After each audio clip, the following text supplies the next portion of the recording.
I'd like to start my presentation. My presentation today is about a case report of a very rare disease that there are only around 30 case report of it all over the world since its discovery 40 years ago. So, firstly, my first objective is to describe this case to you and identify a novel NPI2 mutation that leads to this disease. Secondly, is the application of the novel mutation on pre-implantation genetic diagnosis. AMDM is an autosomal recessive skeletal disorder with the estimated prevalence of nearly 1/1 million, so it's very rare. The classical type of an adult AMDM has the height of nearly 120 centimeters with significant shortening of the middle and distal part of their extremities, like the hands and their feet. As you can see, here's the pictures from previous publications. They might have abnormal skull and spine features too. The etiology of this disease is the NPI2 gene. This gene encodes the NPIB protein. The combination of this protein and its ligand is a very important regulator of bone formation. So mutation in this gene lead to AMDM, a very short stature. I present with you two sisters with AMDM. The older one is 92 centimeters tall. When compared to normal, it's 128. The younger sister is 73. When normal one is 107. So here's the photo, family photos. You can see both the parents have normal height, but the children have significant short stature. Radiological features show that they have metacarpals, metatarsal, and phalanges, very short and broad. They also have notably bigger great toes. There is no missing or fused bone, but this bowing pattern of the radius is a significant features in radiology of AMDM. In order to identify the mutation, first we have to obtain the peripheral blood from the family members and use for DNA extraction.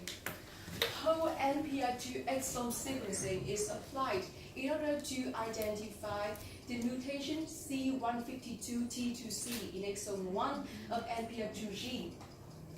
After extensive search on many international database libraries such as OMI, LOVT, or LINKVAR here, we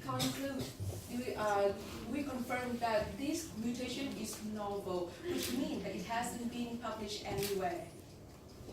A very important question is that, does this mutation really lead to AMDM?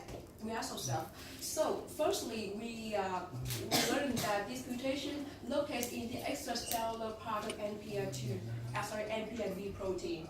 And previous publications showed that in this part, there are at least 3 mutations that lead to markedly deficient gene activity. Moreover, the mutation occurs in an alpha helix region, as you can see. So, this is the alpha helix with leucine, the original amino acid. But this is with proline. You see that the alpha helix region, it bends or kinks. So this structure change in this alpha helix, we suspect that this could lead to a change in the functional protein, so AMDM happens. Here's the sequential sequencing of the two sisters with homozygous mutation. The parents and the paternal grandmother all have heterozygous, are heterozygous for this mutation.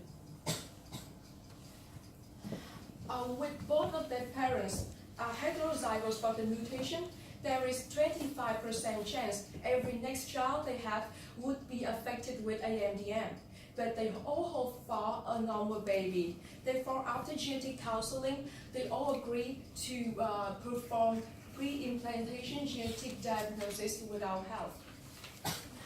So pre-implantation genetic diagnosis is a technique to ensure the next baby being born without a known heritable genetic disease. Because this technique could identify genetic defects in the embryos through IVF before pregnancy. Here's a short protocol of PGD. First, we apply the normal protocol of in vitro fertilization and embryo development at day 5. We perform the embryo biopsy. DNA material are extracted and used for whole genome amplification and 2 genetic testing, including chromosomal abnormalities and NPR2 mutation C152 T2C. We have 9 embryos in total. For the chromosomal abnormalities, we have 4 out of 9 normal. Regarding the NPR2 mutation that we found earlier, we have 2 out of 9 recessive homozygotes, 3 heterozygotes, and 4 dominant homozygotes. We combine these 2 results and conclude that there are 4 qualified 4 embryos that met the criteria that should be implanted in the mother's uterus. Here's the conclusion of my presentation and research. First, this is the first case report of acromegaly dysplasia maratox type in Southeast Asia and also Vietnam, in which we found a novel mutation C152 T2C of the NPR2 gene. Secondly, we successfully performed pre-implantation genetic diagnosis for this family to ensure the next child being born without AMDM. Lastly, I'd like to express my deepest gratitude to Professor Đạt Văn and my supervisor, Professor Trần Văn Khánh, and members of Central and Gene Frontier Gene and Protein Research for helping me with this research and presentation. Thank you very much for your attention.